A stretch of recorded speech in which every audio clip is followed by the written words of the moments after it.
ونصلي ونسلم على رسوله الكريم أما بعد فأعوذ بالله من الشيطان الرجيم بسم الله الرحمن الرحيم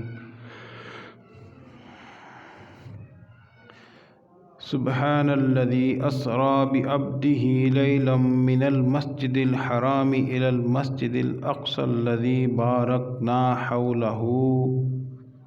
باركنا حوله لنريه من آياتنا إنه هو السميع البصير صدق الله العظيم وقال النبي صلى الله عليه وسلم اللهم بارك في رجب وشعبان وبلغنا إلى رمضان او کما قال علیہ الصلاۃ والسلام۔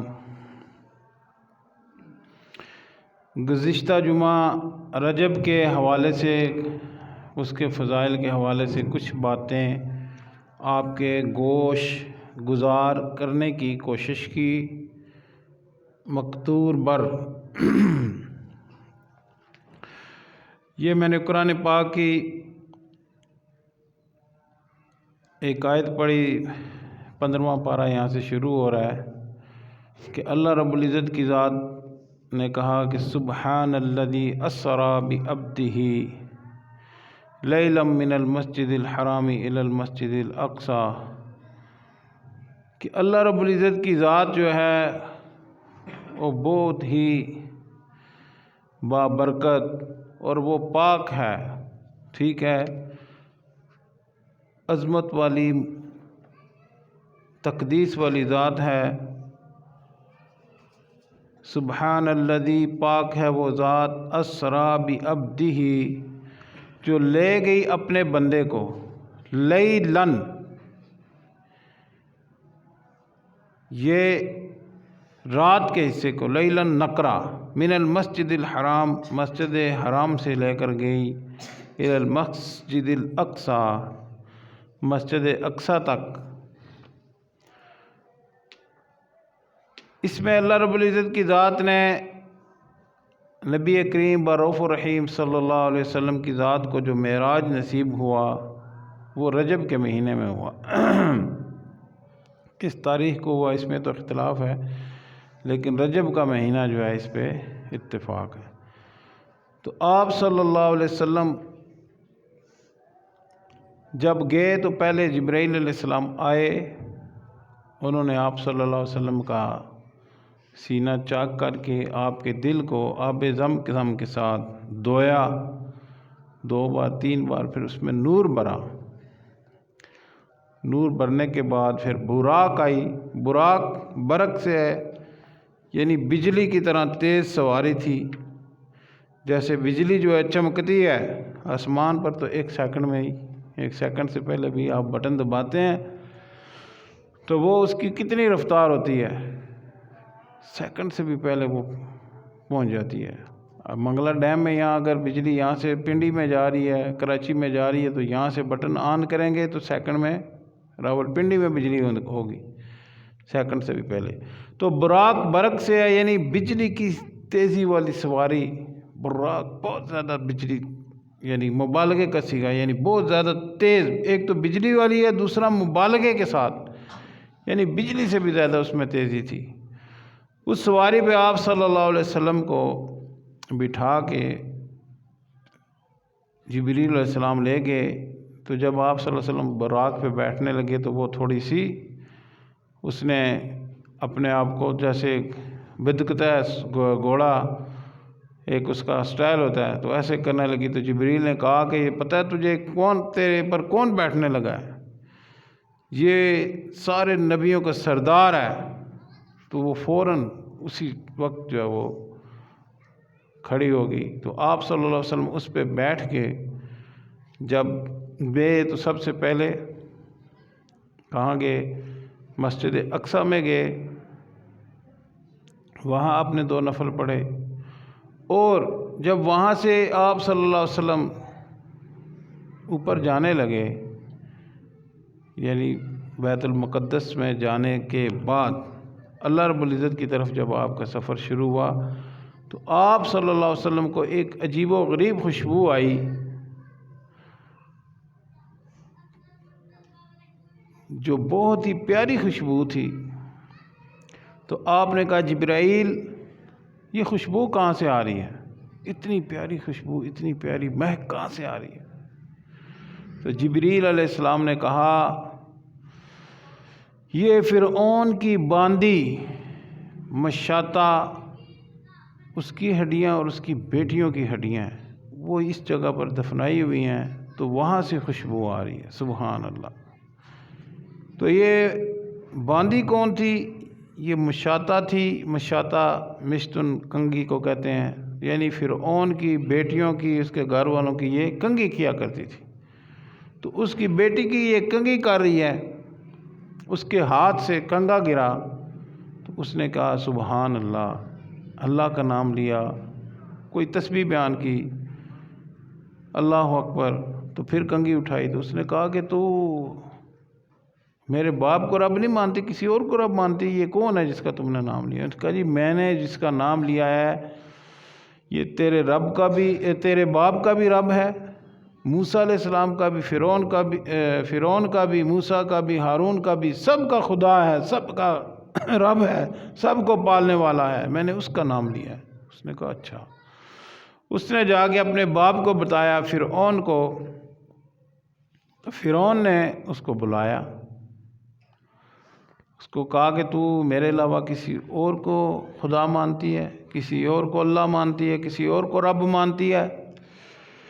اس نے کہا جی ہاں۔ اس کو بولا کہ سوچ لو۔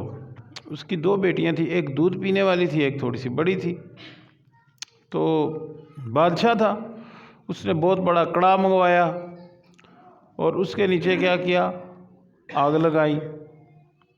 جب وہ تیل کھولنے لگا، ایسے ابلنے لگا، تو اس نے کہا میں تیری بیٹی کو اٹھا کر اس کڑا کے اندر پھینک دوں گا۔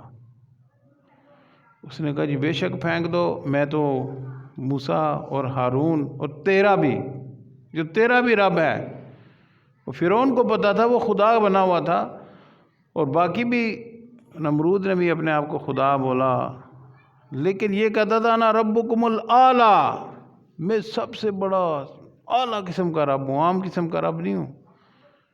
اس طرح تو ہمارے یہ بادشاہ جو گزرے ہیں، مغلیہ دور کے بادشاہ، ان کو بھی لوگ سجدے کرتے تھے،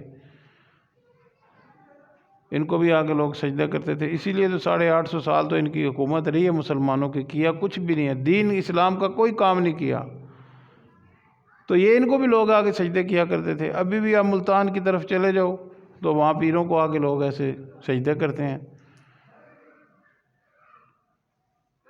تو یہ جو تھا رب، تو نمرود نے بھی اپنے آپ کو بولا کہ میں بھی خدا ہوں، لیکن یہ کہتا تھا انا ربکم الاعلیٰ۔ اس نے کہا جی سوچ لو، اس نے کہا جی میں تیرا رب ہے، موسیٰ کا بھی رب ہے، ہارون کا بھی رب ہے، ہم سب کا رب ہے، پوری دنیا کو جو رب ہے میں اس کو مانتی ہوں، تجھے نہیں میں مانتی۔ اس نے کہا سوچ لو ورنہ میں تمہاری بیٹی کو اٹھا کے اس تیل میں پھینک دوں گا۔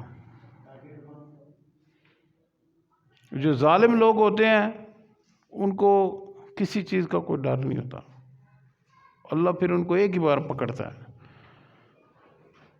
تو اس نے ایسے ہی کیا، اس کی ایک بیٹی کو اٹھا کے اس میں پھینک دیا۔ اب بچے آپ خود دیکھیں، جو چھوٹے معصوم بچے ہوتے ہیں، اس کے ساتھ باپ تو باپ رہ گیا، ماں تو ماں رہ گئی، اس کے بھائیوں کو بھی پیار ہوتا ہے، ٹھیک ہے، گھر والے سارے بچوں سے پیار کرتے ہیں، محلے والے بھی چھوٹے بچوں سے پیار کرتے ہیں، معصوم بچوں کے ساتھ ان کو اٹھا کے پھرتے ہیں، یار یہ اس کا بچہ ہے۔ تو اس نے اس بیٹی کو اٹھایا، اس کے سامنے مشاطہ کی بیٹی کو تیل میں پھینک دیا، تو وہ فوراً پکوڑے کی طرح 1 منٹ میں ابل گئے، گل سڑ گئی۔ اب جب دوسری بیٹی کو بولا کہ اب اس کو بھی پھینکنے لگے ہیں، اس نے کہا پھینک دو، اس کو بھی پھینک دیا۔ اب کہا کہ تجھے بھی پھینک دیں گے۔ اب ایمان ایسی چیز ہے جب اس کا بندے کے اندر مزہ چلا جائے پھر اس کے بغیر بندہ زندہ نہیں رہ سکتا۔ حضرت بلال حبشی کو دیکھو، کتنا مارا گیا، اب دیکھیں، اب ہم سردیوں میں گئے ہیں تو مکے میں دھوپ میں بندہ نہیں کھڑا ہو سکتا، تو گرمی کی دھوپ کتنی سخت ہوگی۔ اس سخت دھوپ میں ریت کے اوپر لٹا دیتے تھے، اوپر پتھر عام پتھر نہیں، چٹان۔ اب خود سوچیں کہ تھوڑا سا بندے کے اوپر وزن رکھ دیں، خاص کر کے سینے پہ، تو سینہ تو نازک ہوتا ہے، سانس نہیں بندہ لے سکتا، لیکن وہ وزنی پتھر ہوتا تھا، ہل بھی نہیں سکتے تھے۔ ٹھیک ہے، یا مر جائے یا بولے اچھا مجھے چھوڑ دو۔ حالانکہ اللہ نے خود کہا کہ جب تم مجبور ہو جاؤ تو کلمہ کفر کہہ سکتے ہو، اگر تمہیں پتہ چل جائے ہم نہیں بچ سکتے۔ اس حال میں بھی کہہ رہے ہیں احد احد، بچوں کو دے دیا، ان کے پاؤں میں رسی باندھ کے گھسیٹ رہے ہیں، احد احد، اللہ ایک ہے، اللہ ایک ہے۔ بلال، پھر ان کو کولوں پہ بھی لٹایا گیا، کتنی سزائیں دی جاتی تھی، لیکن وہ ایک احد احد احد، اس کی صدائیں لگا رہے ہیں۔ اور یہی بات آپ صلی اللہ علیہ وسلم جب معراج پہ گئے، آگے جا کے یہ بھی واقعہ آتا ہے کہ جنت میں جب آپ پہنچے تو آپ کو بلال کے قدموں کی آواز آئی کہ بلال آگے آگے چل رہا ہے۔ یہ کس چیز کی آواز ہے؟ تیرا کیا عمل ہے؟ جی میں وضو کرتا ہوں ہر وقت۔ وہ خالی ہم نے جو مشہور واقعہ سنا ہوا ہے کہ حضرت بلال کہتے ہیں کہ میں ہر وقت وضو میں رہتا ہوں، اس وجہ سے اللہ نے مجھے یہ مقام دیا۔ خالی وضو کا نہیں ہے، انہوں نے کتنی ماریں کھائی، اتنی۔ بعد میں تو اسلام کو اللہ نے بڑی ترقی دی، تو مکے کا جو دور تھا وہ تو آزمائش ہی آزمائش آزمائش ہی آزمائش آزمائش ہی آزمائش۔ اور معراج بھی اسی لیے ہوئی کہ آپ صلی اللہ علیہ وسلم کے ساتھ اتنی سختیاں ہوئیں، اتنی، وہ طائف کا واقعہ پیش آیا، ٹھیک ہے، مکے کے لوگ آپ کے ساتھ سارے دشمن ہو گئے ہیں، کوئی بندہ اس شہر میں داخل نہیں ہونے دے رہا۔ ایک سردار نے کہا کہ یہ میری پناہ میں ہے، تو ابو جہل نے پوچھا تم نے کلمہ پڑھ لیا؟ نہیں، کلمہ نہیں پڑھا، میں نے اپنی سرداری کی وجہ سے، چودراہٹ کی وجہ سے، میں کہا اس کو کوئی ہاتھ نہیں لگا سکتا، یہ میرا اب میری پناہ میں ہے۔ تو اس حال میں اللہ نے کہ دیکھا کہ میرا پیارا حبیب پریشان ہو گئے، تو اللہ نے ان کو معراج کروائی، جنت کی سیر کروائی، دوزخ میں دکھایا کہ کیا کیا ظالموں کے ساتھ سلوک ہو رہا ہے۔ تو وہ مشاطہ کے ساتھ اس کو کہا کہ اب سوچ لو، تمہیں بھی پھینکنے کو، اس نے کہا پھینک دو۔ وہ اس کو بھی واسطے تیل میں پھینک دیا گیا، تو وہ اس وقت ہنسی مسکرائی۔ یہ کیا؟ اس نے کہا میں نے اپنے اللہ کا مقام جو ہے جنت میں اپنا مقام دیکھا ہے، اللہ نے مجھے مقام دکھایا، اس لیے میں ہنسی ہوں۔ اس کو بھی پھینک دیا، اور وہ بھی جل کے پکوڑے کی طرح ختم ہوگی۔ تو ان کی ہڈیاں جو بچی کھچی تھی ان کو اٹھا کے وہاں دفنا دیا۔ آپ صلی اللہ علیہ وسلم کم و بیش 2000 سال، اس سے کم و بیش زیادہ یا کم جو ہے تھوڑا، اللہ کمی بیش معاف فرمائے، 2000 سال کے بعد وہاں سے گزرے ہیں، تو آپ کو خوشبو آ رہی ہے۔ وہ کس چیز کی خوشبو تھی؟ 2000 سال گزر گئے ہیں، ہڈیاں دفنائی ہوئی ہیں اور پتہ بھی نہیں ہے۔ ایک تو ہوتا ہے نا کوئی بندہ کسی کو، وہ تو فرعون نے دفنائی، نعوذ باللہ من ذالک، جیسی بندہ ویسے ہی اٹھا کے پھینک دیتا ہے، تو اس نے تو اپنی طرف سے ایسے کیا تھا۔ لیکن جو اللہ پہ مرنے والا ہوتا ہے، اللہ کے لیے مر جاتا ہے، اس کے رسول کے لیے مر جاتا ہے، وہ ہمیشہ کے لیے زندہ ہو جاتا ہے۔ میں نے بھی بتایا کہ بلال تھے، وہ حبشی تھے، لیکن وہ اللہ رسول کے لیے انہوں نے ماریں کھائی، قیامت تک ان کا نام زندہ رہے گا۔ مسجدوں کے نام بلال، بچوں کے نام بلال۔ اور جب مکہ فتح ہوا تو آپ نے کیا فرمایا؟ بلال خانہ کعبہ کی چھت پہ چڑھ کے اذان دو، تاکہ قیامت تک کے آنے والوں کو پتہ چل جائے کہ کعبے کا مقام تھوڑا ہے، کعبے کا مقام چھوٹا ہے، بلال کا مقام بڑا ہے۔ وہ کس وجہ سے تھا؟ کہ انہوں نے اللہ اور اس کے رسول کی قربانی دی۔ یہ والا جو منظر دیکھا مشاطہ کیا، تو فرعون کی بیوی تھی آسیہ، اس نے جو ہے نا کہا کہ یار یہ اتنا، یعنی اس کے ساتھ ظلم ہوا، یہ پھر بھی نہیں باز آئی، اس کے بچوں کو جلا دیا، کہ وہ جو ہے مسلمان ہو گئی۔ یہ منظر دیکھے فرعون نے اس کو بولا کہ یہ تو نے کیا کیا ہے؟ اس نے کہا میں بس موسیٰ اور فرعون جو ہے نا ہارون اور تیرا بھی جو رب ہے اس پر ایمان لے آئی ہوں۔ اس کو پہلے سمجھایا، پھر اس کو عورت جو ہے، عورت کا نام ہی پردہ ہے، بلایا، جب بہت سمجھایا نہیں سمجھی، پھر اس سب جو ہے نا وہ درباریوں کے سامنے اس کو بلا کے اس کے کپڑے اتار دیے، اس کو ننگا کر دیا۔ یہ عورت کے لیے بہت بڑی موت ہوتی ہے، اس کو گولی مار دی جائے، یہ سزا تھوڑی ہے۔ تو کہا کہ اب سوچ لے۔ ان کا نہیں، میں نے اللہ پہ ایمان لے آئی ہوں۔ میں نے دیکھ لیا یہ مشاطہ کے ساتھ جو اس کو مزہ آیا ہے، تو میں نے بھی اس کو دیکھ لی تو مجھے بھی کو مزہ آیا۔ پھر اس کے بعد یہ سولی جو ہے نا ایسے جمع کا نشان، جیسے یہ وہ کیا نام ہے عیسائیوں نے اپنے گلے میں ڈالا ہوتا ہے، تو پہلے ایسے بنا کے لکڑی ہاتھ ادھر ایسے باندھ دیتے تھے، پیچھے سے بندے کی ٹانگیں نیچے تک لمبی ہوتی تھی، باندھ دیتے تھے، اس کے ساتھ اس کو باندھ کے اس کے جسم میں جو ہے کیلیں ٹھوک دی گئی۔ اللہ نے قرآن پاک میں کہا وہ فرعون ذی الاوتاد، اور فرعون میخوں والا قلعوں والا بڑا بدماش بنا پھرتا تھا۔ وہ کیا بنا؟ وقتی طور پہ یہ ساری بدماشیاں ہوتی ہیں۔ اکثر لوگ کہتے ہیں یار اسی لوگ اللہ تے ایمان لے آئے ہیں، اسی اللہ نے مننے ہیں، اللہ دے نبی نے مننے ہیں، ساڑھے نال اتنی ازمائشاں ہو رہی ہیں، کافر نے انہاں بڑیاں عیاشیاں ہو رہی ہیں۔ اللہ نے قرآن پاک میں بھی یہ کہا ہے لا تمدن عینیک الی ما متعنا، جو کچھ ہم نے ان کو دے دیا ساز و سامان، ان کی وجہ سے آپ کی آنکھیں جو ہے نا اس کی طرف نہ جائیں۔ آپ اپنی آنکھوں کو یہ نہ ہو کہ آپ کہیں کہ کافروں کو ہم نے بڑا سامان دیا، یہ ویسے ہم نے ان کو اس لیے دیا ہے کہ یہ اسی میں لگے رہیں، ان کو توبہ کی توفیق نہ ہو۔ اور جو فرعون ہے اس کے بھی پھر موسیٰ علیہ السلام نے اس کے لیے دعا کی تھی کہ یا اللہ اس کو اب توبہ کی توفیق نہ دینا، یہ نہ ہو کہ اس کو تو توبہ کی توفیق دے دے، اب تو نے اسی حال میں اس کو مارنا تھا کہ یہ دوزخ میں جائے، اس نے بڑے ظلم کیے ہیں۔ اللہ نے کہا ٹھیک ہے۔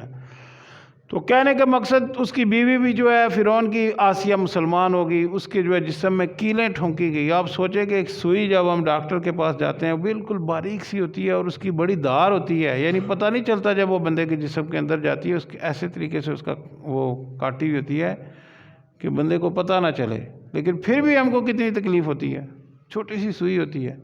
اب کیل ہے اس، اور عورت ذات ہے، مرد بھی نہیں ہے، عورت ذات نازک ہوتی ہے، اس کو جسم اس کا باندھا ہوا ہے، اس کے اندر لوہے کی کیلیں ٹھوکی جا رہی ہیں۔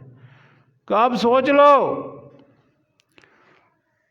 جو تو موسیٰ اور ہارون کے رب پہ ایمان لے آئی ہے، ابھی بھی تو اس کو چھوڑ دے۔ اس کی وجہ یہ ہوتی ہے یہ جو بادشاہ لوگ ہوتے ہیں کہ اگر اس طرح کا ایک بندہ کھڑا ہو جائے، ڈٹ جائے، تو پھر ان کا بڑا نقصان ہوتا ہے۔ کہتے ہیں کہ اب ان کے ساتھ بہت زیادہ بندے ووٹر سپورٹر لگ جائیں گے، تو اس لیے وہ کوشش کرتے ہیں کوئی ایسا بندہ نہ ہو جو ڈٹ جائے، کھڑا ہو جائے، تو پھر باقیوں کو بھی سپورٹ ملتی ہے۔